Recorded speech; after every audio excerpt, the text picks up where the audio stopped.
I didn't think my dad would even notice. I was halfway down the sidewalk, the baby heavy against my hip, trying to make my steps look normal. The limp had started that morning after I twisted my ankle on the back steps, but I didn't want to ask anyone in the house for a ride. Asking usually meant explaining. Explaining usually meant being reminded whose house it was. Dad's truck slowed beside me. He didn't honk. He just rolled the window down and watched for a second. "Why are you walking?" I shrugged like it wasn't a big deal. The baby shifted, grabbing a handful of my jacket. "Store's not far."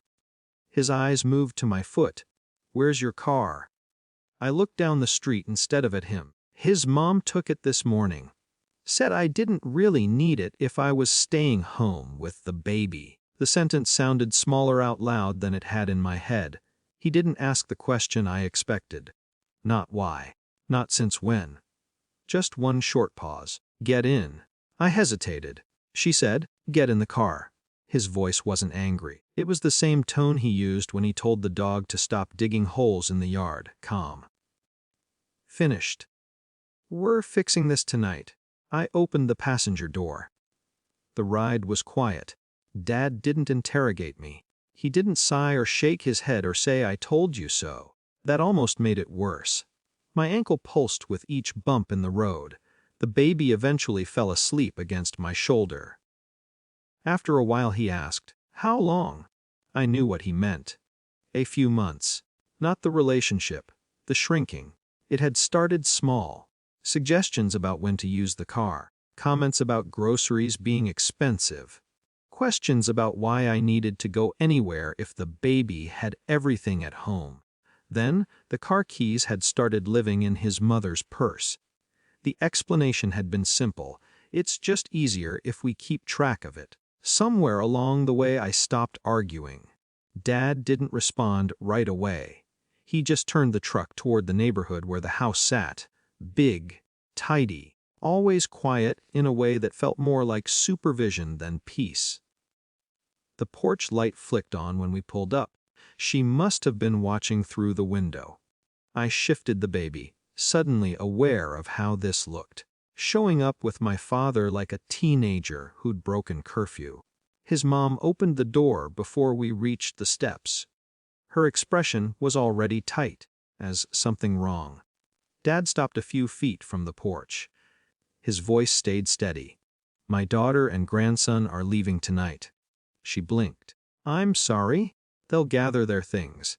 The car will be returned. Anything else can be handled later. No accusations. No raised voice. Just instructions." Her mouth tightened.